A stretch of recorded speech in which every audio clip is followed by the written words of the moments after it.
TEF, test d'évaluation de français. Jeu CO 16 033. Épreuve de compréhension orale. Section A. Questions 1 à 4. Vous allez entendre 2 fois un dialogue entre un épicier et une cliente qui fait ses courses. Voici les dessins de 5 produits alimentaires.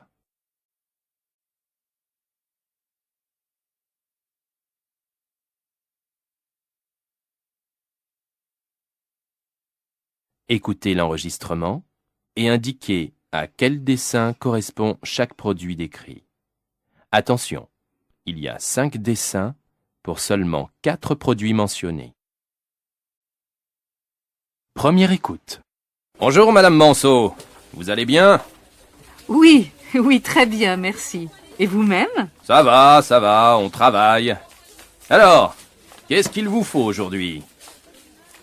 Écoutez, j'avais envie d'une bonne purée de pommes de terre, mais pas en sachet.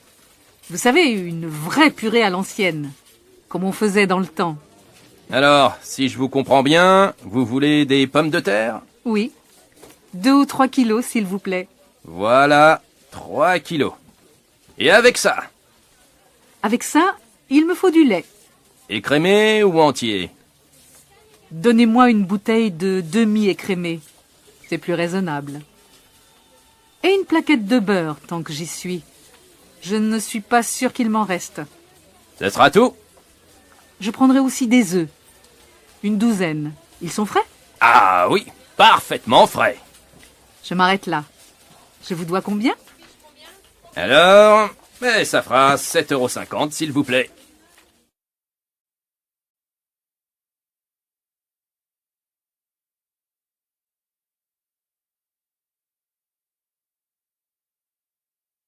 Deuxième écoute.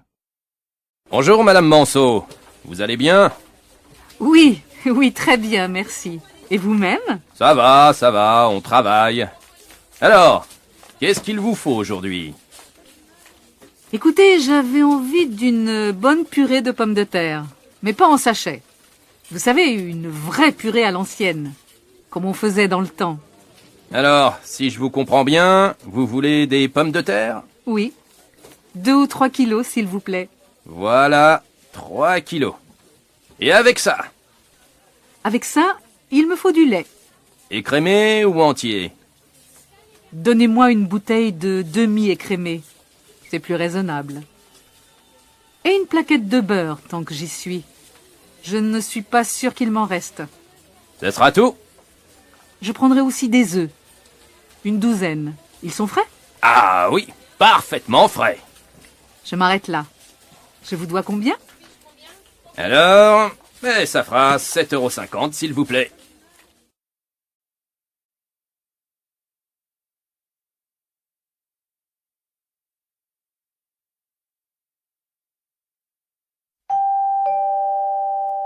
Tournez la page s'il vous plaît.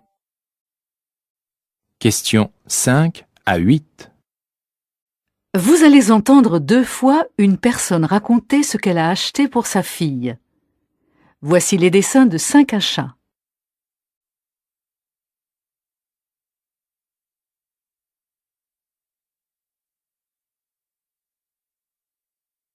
Écoutez l'enregistrement et indiquez à quel dessin correspond chaque achat décrit.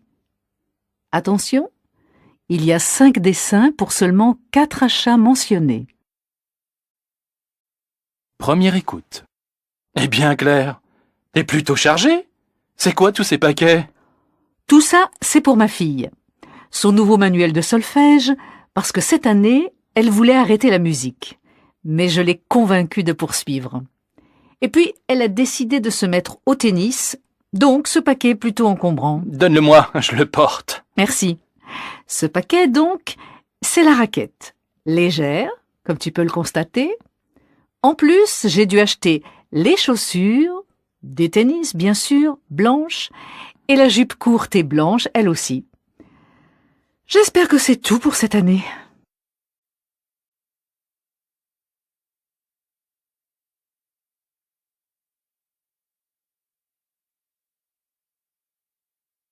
Deuxième écoute. Eh bien, Claire, t'es plutôt chargée. C'est quoi tous ces paquets? Tout ça, c'est pour ma fille. Son nouveau manuel de solfège, parce que cette année, elle voulait arrêter la musique. Mais je l'ai convaincue de poursuivre. Et puis, elle a décidé de se mettre au tennis, donc ce paquet est plutôt encombrant. Donne-le-moi, je le porte. Merci. Ce paquet, donc, c'est la raquette.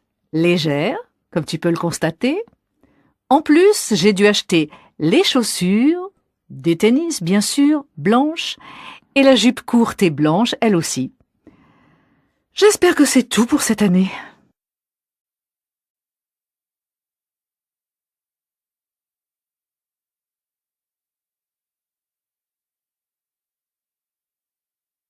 Section B. Questions 9 à 20. Vous allez entendre 6 messages sur répondeur téléphonique. Indiquez pour chaque message s'il a un caractère familial, amical, professionnel ou publicitaire, en cochant A, B, C ou D. Exemple, vous entendez le message suivant. Salut Manu, c'est Anne. Pour le cinéma vendredi soir, on se retrouve comme prévu devant à 20h. Rappelle-moi si tu as un problème. À demain. A, familial, B, amical, C, professionnel, D, publicitaire. Vous devez cocher B. Écoutez les messages et répondez aux questions. Message 1. Question 9. Florent, c'est ton petit frère. Écoute, je voudrais te dire quelque chose à propos des parents. Alors, rappelle-moi dès que tu as ce message. Hein? Allez, salut.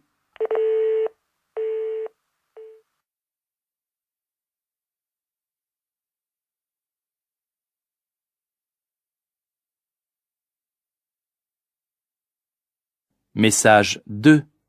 Question 10. Bonjour, Madame Bensoussan. Ici Monsieur le maître de la société BHR. Je vous appelle au sujet de la facture numéro 456. Je pense qu'il y a une erreur. Pourriez-vous me rappeler le plus tôt possible au 05 54 45 63 25? Merci.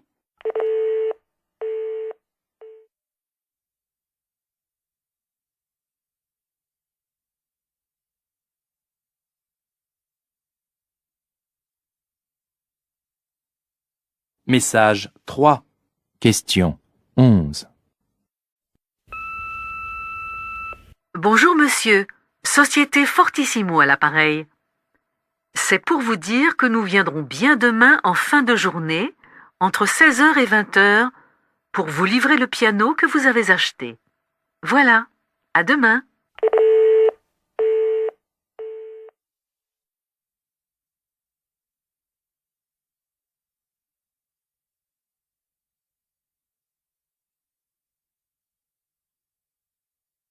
Message 4. Question 12. Bonjour Daniel, c'est Denise. Je me demandais si vous seriez libre samedi prochain. Avec Gilles et Louisa, on va faire une balade en forêt et pourquoi pas aller manger un morceau. Ce serait l'occasion de faire plus ample connaissance hors du bureau. À bientôt.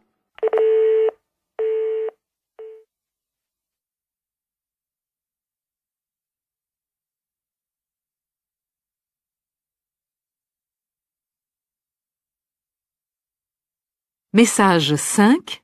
Question 13. William, la cérémonie de départ à la retraite de Xavier Couture est remise au mercredi 10. Soyez gentil d'en informer vos collaborateurs le plus rapidement possible. Merci.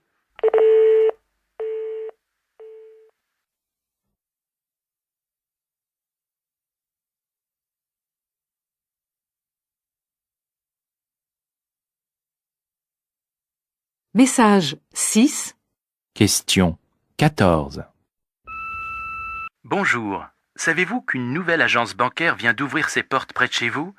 Venez vite nous voir au 235 avenue Voltaire et soyez les premiers à bénéficier de nos offres de crédit et assurance pour toute la famille.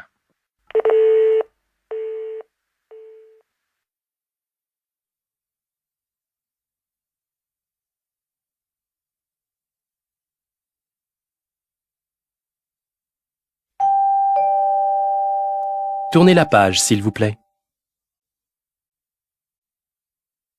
Vous allez entendre une deuxième fois chacun des 6 messages. Indiquez pourquoi la personne appelle. Exemple, vous entendez une deuxième fois le message suivant. Salut Manu, c'est Anne. Pour le cinéma vendredi soir, on se retrouve comme prévu devant à 20h. Rappelle-moi si tu as un problème. À demain. La personne appelle pour A. Refuser une invitation.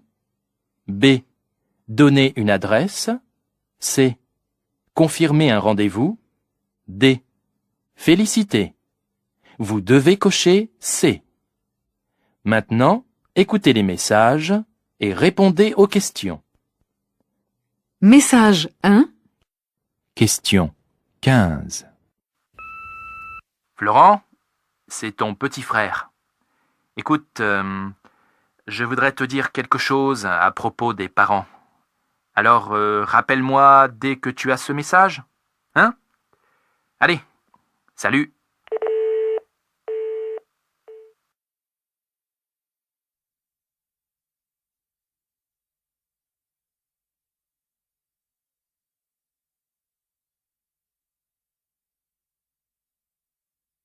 Message 2. Question 16.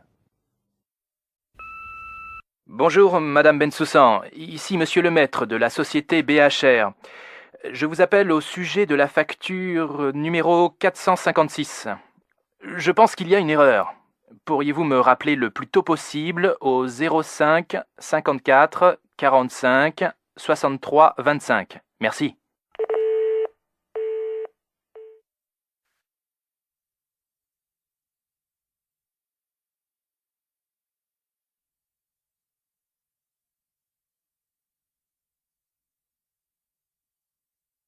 Message 3.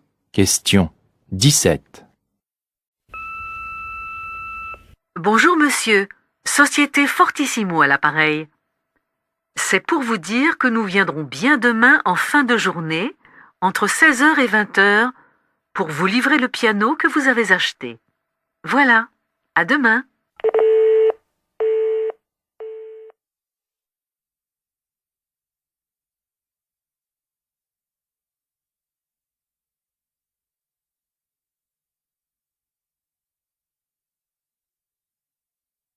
Message 4.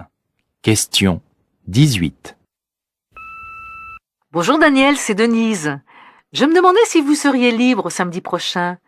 Avec Gilles et Louisa, on va faire une balade en forêt et pourquoi pas aller manger un morceau.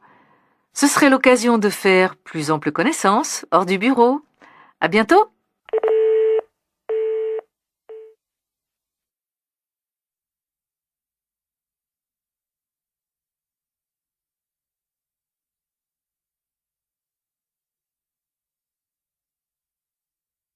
Message 5.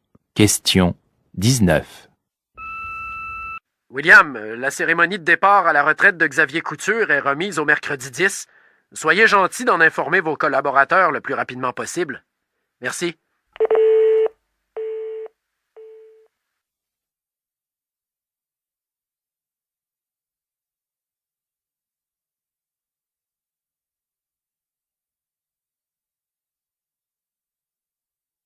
Message 6. Question 20. Bonjour. Savez-vous qu'une nouvelle agence bancaire vient d'ouvrir ses portes près de chez vous?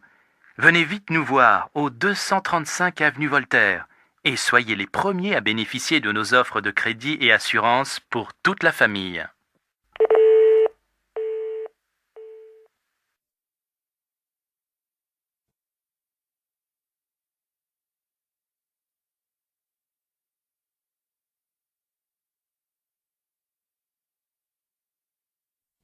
Question 21 à 28.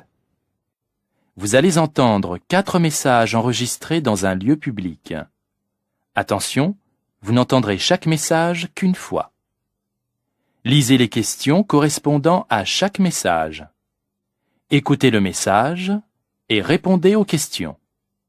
Message 1, questions 21 et 22. Lisez les questions.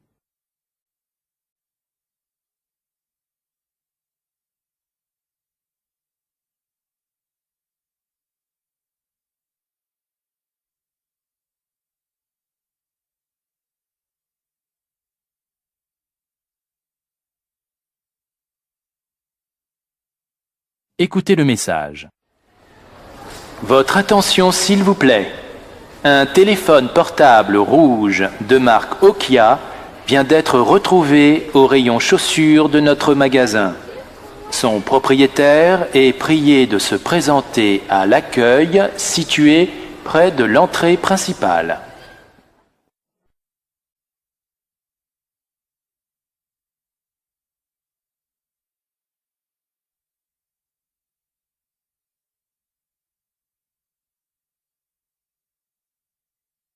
Message 2. Questions 23 et 24. Lisez les questions.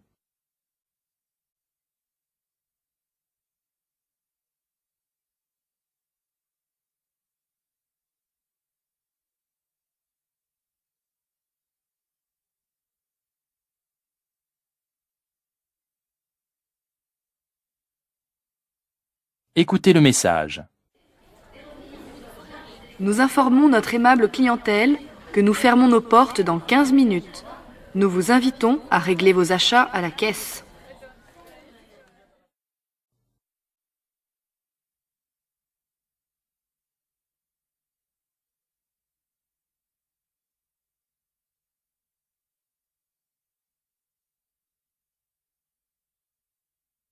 Message 3. Questions 25 et 26. Lisez les questions.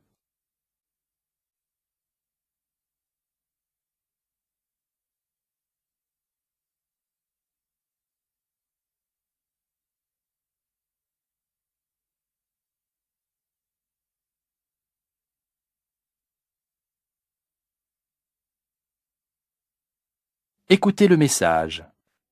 Mesdames, Messieurs, Monsieur Amin Habib viendra dédicacer son dernier roman au rayon librairie à 15 heures. Nous vous invitons à nous rejoindre au 2e étage à cette occasion.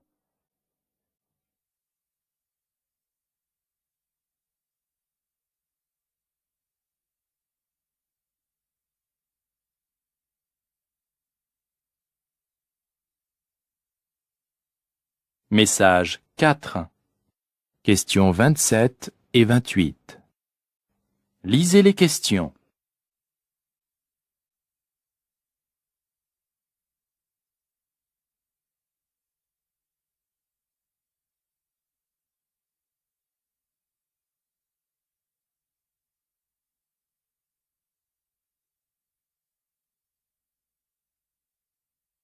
Écoutez le message. Mesdames, Messieurs, pour des questions d'hygiène, il est interdit de consommer des aliments ou des boissons dans les espaces de lecture. Une cafétéria est à votre disposition au 2e niveau. Merci.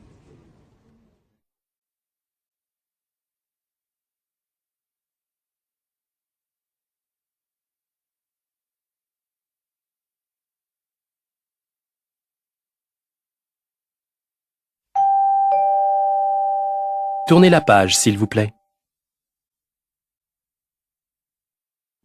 Questions 29 à 34. Vous allez entendre 6 informations courtes extraites d'un journal radiophonique. Attention, vous n'entendrez chaque information qu'une fois. Indiquez la rubrique correspondant à chacune de ces informations. Information 1. Question 29. Le guide Michelin a accordé une nouvelle étoile à Yannick Aleno, le chef du Meurice. La cuisine, il est tombé dedans quand il était petit, puisque ses parents tenaient un petit restaurant. Et ses recettes, il les imagine toujours dans la cuisine familiale.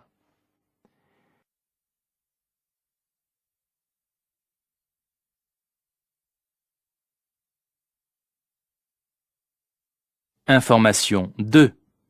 Question 30. C'est aujourd'hui que s'ouvre au Centre culturel de Casablanca une exposition entièrement consacrée à la peinture figurative marocaine. Une occasion exceptionnelle de découvrir ou de redécouvrir les maîtres du genre.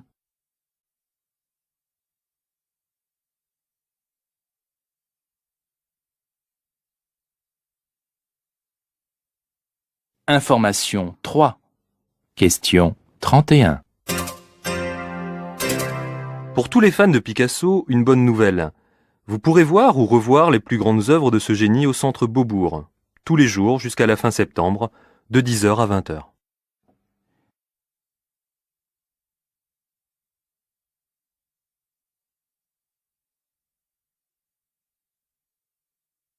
Information 4. Question 32. D'importants dégâts ont été provoqués par les violents orages de samedi après-midi. Les sapeurs-pompiers ont dû intervenir à plusieurs reprises pour porter secours aux habitants des quartiers les plus touchés. Un couple de retraités a dû être élitreillé et un petit garçon de 4 ans hospitalisé. Leurs jours ne sont plus en danger.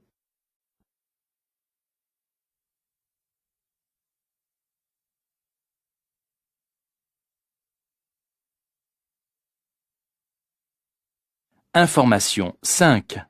Question 33. Le Parlement sri-lankais sera dissous ce soir. De nouvelles élections législatives auront lieu le 10 octobre prochain. Annonce faite par le gouvernement de Colombo tout à l'heure. La dissolution de la Chambre de 225 élus intervient une semaine avant le terme prévu de la législature de 6 ans.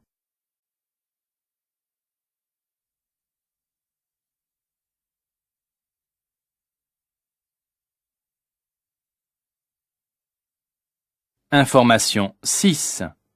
Question 34.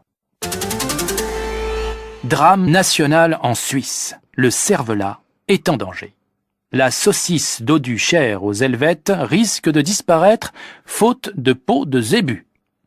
L'Europe a stoppé l'importation de boyaux du zébu brésilien de crainte que les bovins ne soient porteurs de l'encéphalite spongiforme.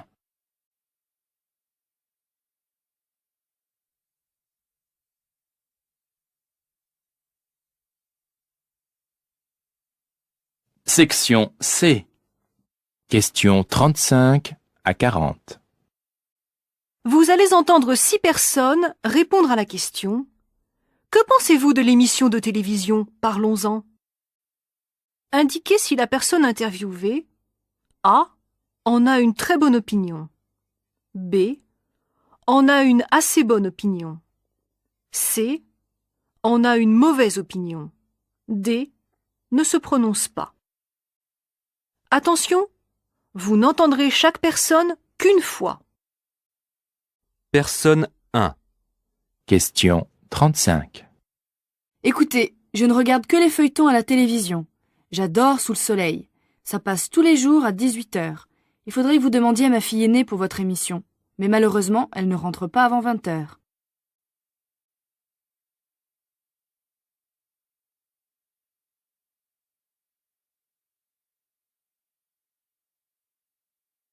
Personne 2. Question 36. Je regarde très peu la télévision. Et quand je la regarde, c'est pour me distraire et non pour entendre des gens discuter de sujets ennuyeux. Alors vous comprendrez que Parlons-en ne soit pas ma tasse de thé. Une fois je l'ai regardé et ça m'a suffi. Un vrai somnifère.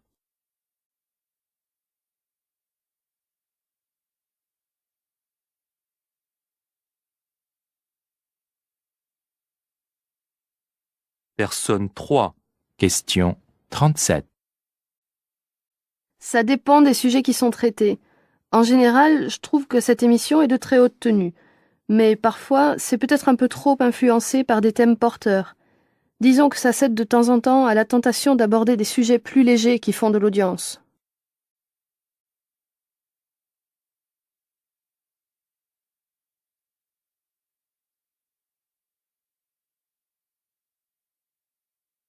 Personne 4. Question 38. Je suis particulièrement intéressé par toutes les émissions de débat sur les sujets de société. Il n'y a pas que Parlons-en, mais elle fait bien évidemment partie des émissions que je ne rate sous aucun prétexte.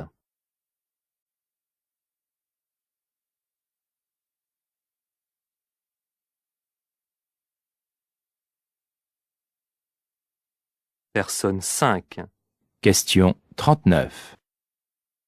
On ne peut certainement pas nier la grande qualité de cette émission. Je ne la regarde pas systématiquement, mais je dois dire que je n'ai en aucune manière été déçu par les sujets traités et la manière dont ils le sont.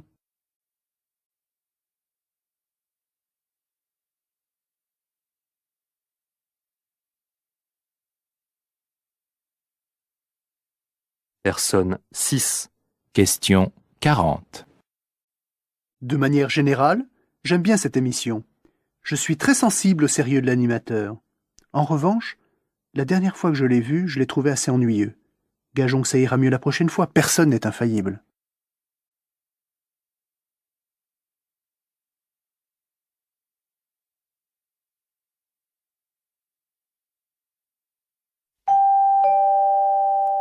Tournez la page, s'il vous plaît.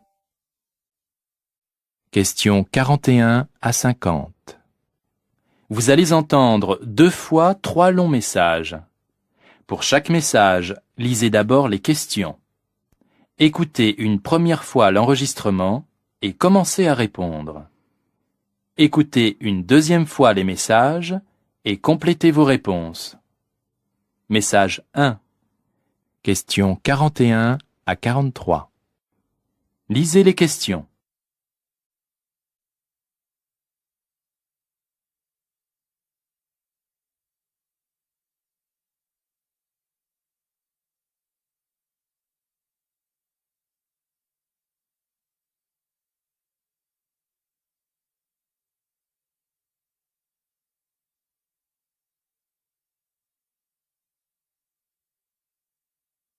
Première écoute.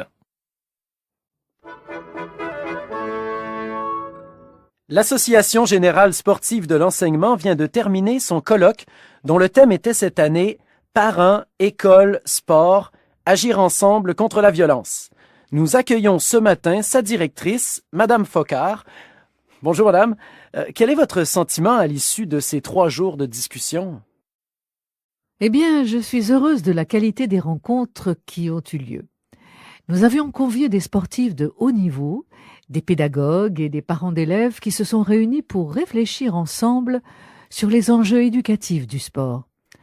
Il en est ressorti une analyse très pertinente des aspects positifs du sport à l'école et de ses dangers aussi. Ces dangers? En général, on met seulement en avant les vertus du sport. Pourriez-vous nous en dire plus? Oui. Prenez les compétitions, par exemple. Chez certains jeunes, au nom de la performance à n'importe quel prix, elles suscitent bien souvent une violence principalement verbale, mais aussi parfois physique. Ils se retrouvent en dehors des murs de la classe, en rapport direct avec l'autre, et leur volonté de victoire leur fait oublier les principes les plus élémentaires de respect de l'autre. Quelles mesures peuvent être prises pour canaliser cette violence? La création d'équipes d'éducateurs et de parents d'élèves volontaires qui, grâce à leur cohérence et à leur responsabilité, remettent à l'ordre du jour le respect des règles, le respect de l'autre, le respect du corps et le développement de la confiance en soi.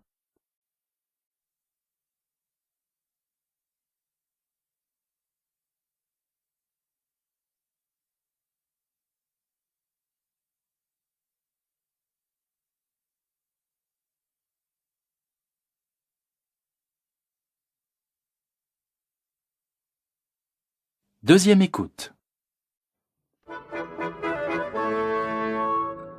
L'Association générale sportive de l'enseignement vient de terminer son colloque dont le thème était cette année « Parents, école, sport, agir ensemble contre la violence ».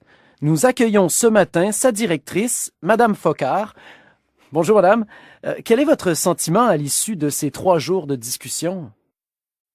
Eh bien, je suis heureuse de la qualité des rencontres qui ont eu lieu. Nous avions convié des sportifs de haut niveau, des pédagogues et des parents d'élèves qui se sont réunis pour réfléchir ensemble sur les enjeux éducatifs du sport. Il en est ressorti une analyse très pertinente des aspects positifs du sport à l'école et de ses dangers aussi. Ces dangers? En général, on met seulement en avant les vertus du sport. Pourriez-vous nous en dire plus? Oui.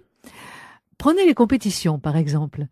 Chez certains jeunes, au nom de la performance à n'importe quel prix, elles suscitent bien souvent une violence principalement verbale, mais aussi parfois physique. Ils se retrouvent en dehors des murs de la classe, en rapport direct avec l'autre, et leur volonté de victoire leur fait oublier les principes les plus élémentaires de respect de l'autre. Quelles mesures peuvent être prises pour canaliser cette violence? La création d'équipes d'éducateurs et de parents d'élèves volontaires qui, grâce à leur cohérence et à leur responsabilité, remettent à l'ordre du jour le respect des règles, le respect de l'autre, le respect du corps et le développement de la confiance en soi.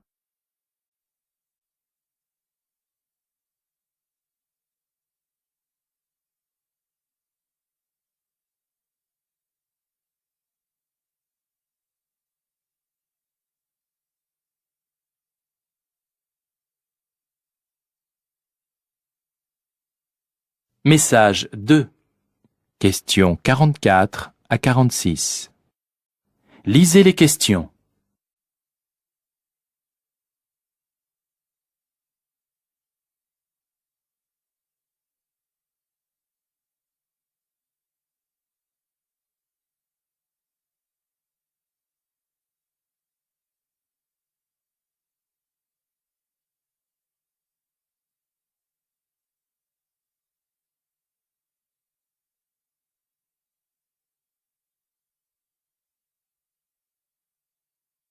Première écoute.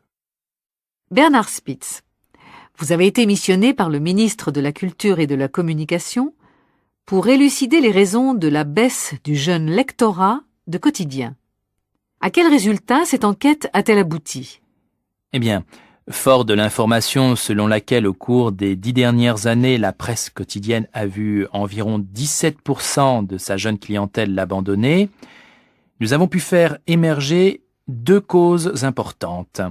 D'une part, le prix prohibitif des journaux liés aux problèmes de distribution, phénomène expliquant le boom d'Internet et la percée des journaux gratuits dont sont friands les adolescents.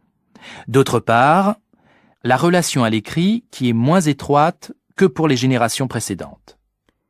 Cette désaffection vous semble-t-elle irréversible? Elle me paraît alarmante, mais pas impossible à enrayer. C'est pourquoi nous avons instauré la possibilité pour tous les jeunes de 18 ans de s'abonner gratuitement au quotidien de leur choix pendant 2 mois. Une autre mesure est en passe d'être adoptée, l'ouverture de kiosques dans les lycées offrant des tarifs réduits. Et pour encourager le désir de lecture? Nous insistons sur la nécessité de promouvoir la lecture dans l'audiovisuel public par la programmation d'émissions axées sur les dernières parutions littéraires susceptibles d'intéresser les 15-24 ans. Nous encourageons également le développement du mécénat en faveur de la lecture de la presse par les jeunes et nous engageons les responsables des quotidiens à favoriser l'accès à leurs archives sur Internet à prix réduit. On pourrait alors envisager une réconciliation des jeunes avec la presse? C'est ce à quoi nous œuvrons. N'oublions pas qu'ailleurs, plusieurs grands quotidiens tels que le Chicago Tribune, ou El Mundo, ou El País ont lancé des suppléments adaptés à la jeunesse et que leur succès a été immédiat.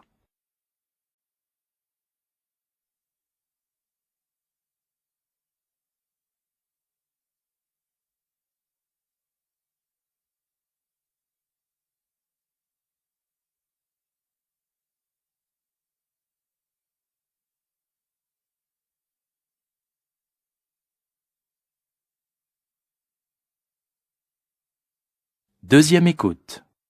Bernard Spitz, vous avez été missionné par le ministre de la Culture et de la Communication pour élucider les raisons de la baisse du jeune lectorat de quotidien. À quel résultat cette enquête a-t-elle abouti? Eh bien, fort de l'information selon laquelle au cours des 10 dernières années, la presse quotidienne a vu environ 17% de sa jeune clientèle l'abandonner, nous avons pu faire émerger 2 causes importantes. D'une part, le prix prohibitif des journaux liés aux problèmes de distribution, phénomène expliquant le boom d'Internet et la percée des journaux gratuits dont sont friands les adolescents. D'autre part, la relation à l'écrit qui est moins étroite que pour les générations précédentes. Cette désaffection vous semble-t-elle irréversible? Elle me paraît alarmante, mais pas impossible à enrayer. C'est pourquoi nous avons instauré la possibilité pour tous les jeunes de 18 ans de s'abonner gratuitement au quotidien de leur choix pendant 2 mois. Une autre mesure est en passe d'être adoptée, l'ouverture de kiosques dans les lycées offrant des tarifs réduits. Et pour encourager le désir de lecture? Nous insistons sur la nécessité de promouvoir la lecture dans l'audiovisuel public par la programmation d'émissions axées sur les dernières parutions littéraires susceptibles d'intéresser les 15-24 ans. Nous encourageons également le développement du mécénat en faveur de la lecture de la presse par les jeunes et nous engageons les responsables des quotidiens à favoriser l'accès à leurs archives sur Internet à prix réduit. On pourrait alors envisager une réconciliation des jeunes avec la presse? C'est ce à quoi nous œuvrons. N'oublions pas qu'ailleurs, plusieurs grands quotidiens tels que le Chicago Tribune, ou El Mundo, ou El País ont lancé des suppléments adaptés à la jeunesse et que leur succès a été immédiat.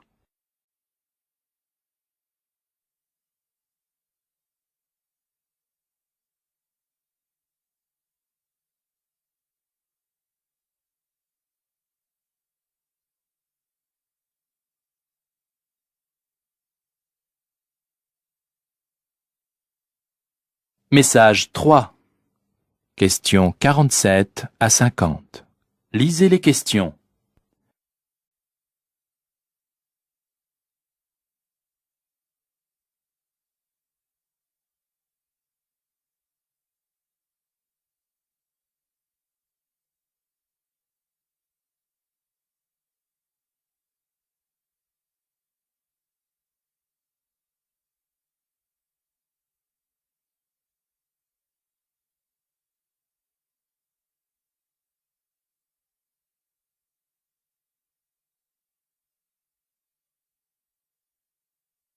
Première écoute. Sylvain Dermont, vous êtes sociologue. Selon vous, l'Europe peut-elle avoir une politique familiale unique ? Les politiques de la famille ne relèvent pas des institutions européennes, mais tout incite les décideurs publics à les ajuster vers une certaine forme de convergence, ne serait-ce que pour les objectifs. Il faudrait pouvoir offrir une place en structure d'accueil pour 1/3 des enfants de moins de 3 ans. Il faut aussi fixer les conditions des congés parentaux, niveau de rémunération et durée.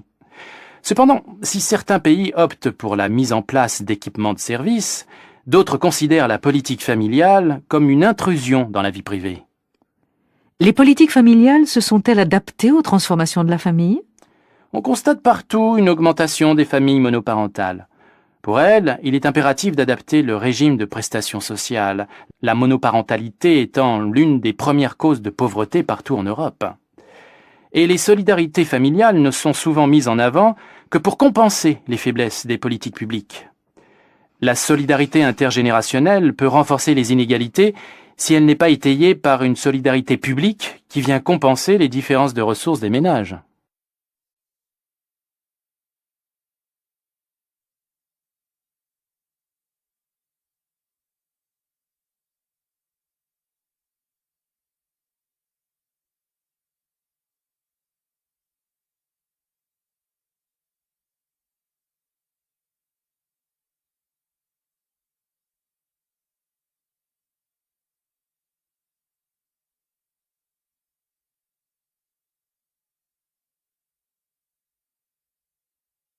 Deuxième écoute. Sylvain Dermont, vous êtes sociologue. Selon vous, l'Europe peut-elle avoir une politique familiale unique ? Les politiques de la famille ne relèvent pas des institutions européennes, mais tout incite les décideurs publics à les ajuster vers une certaine forme de convergence, ne serait-ce que pour les objectifs. Il faudrait pouvoir offrir une place en structure d'accueil pour 1/3 des enfants de moins de 3 ans. Il faut aussi fixer les conditions des congés parentaux, niveau de rémunération et durée. Cependant, si certains pays optent pour la mise en place d'équipements de service, d'autres considèrent la politique familiale comme une intrusion dans la vie privée. Les politiques familiales se sont-elles adaptées aux transformations de la famille ? On constate partout une augmentation des familles monoparentales. Pour elles, il est impératif d'adapter le régime de prestations sociales, la monoparentalité étant l'une des premières causes de pauvreté partout en Europe. Et les solidarités familiales ne sont souvent mises en avant que pour compenser les faiblesses des politiques publiques. La solidarité intergénérationnelle peut renforcer les inégalités si elle n'est pas étayée par une solidarité publique qui vient compenser les différences de ressources des ménages.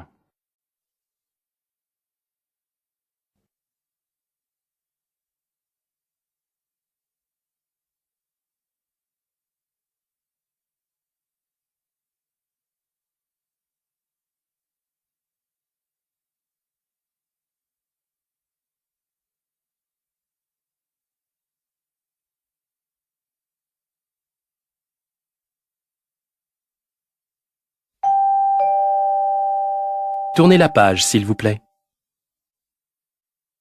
Section D. Questions 51 à 60. Vous allez entendre 10 phrases très courtes. Attention, vous n'entendrez chaque phrase qu'une fois. Indiquez si la phrase que vous lisez correspond à la phrase que vous entendez. Exemple, vous entendez, Il a bouché la bouteille. vous lisez Il a bougé la bouteille. A. Oui. B. Non. Vous devez cocher B. Question 51. Je pense souvent à Louis.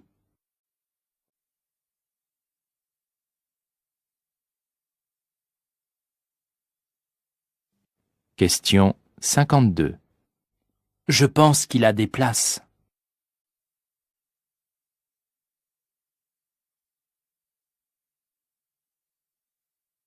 Question 53. Ils ont trouvé un cajot au sous-sol.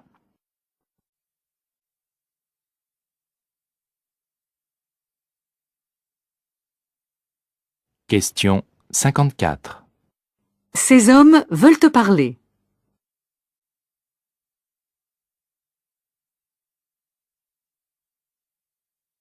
Question 55.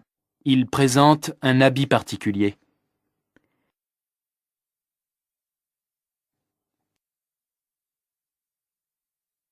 Question 56. Il ne manque pas de sel.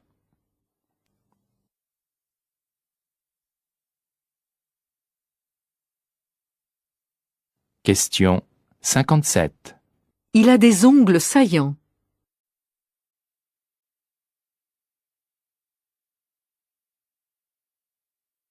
Question 58. Tu as raison. C'est un jeune assez gai.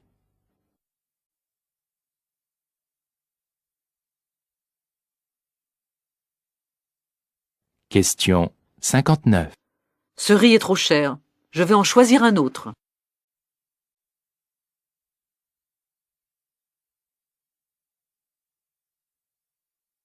Question 60. Ces cures se sont bien passées.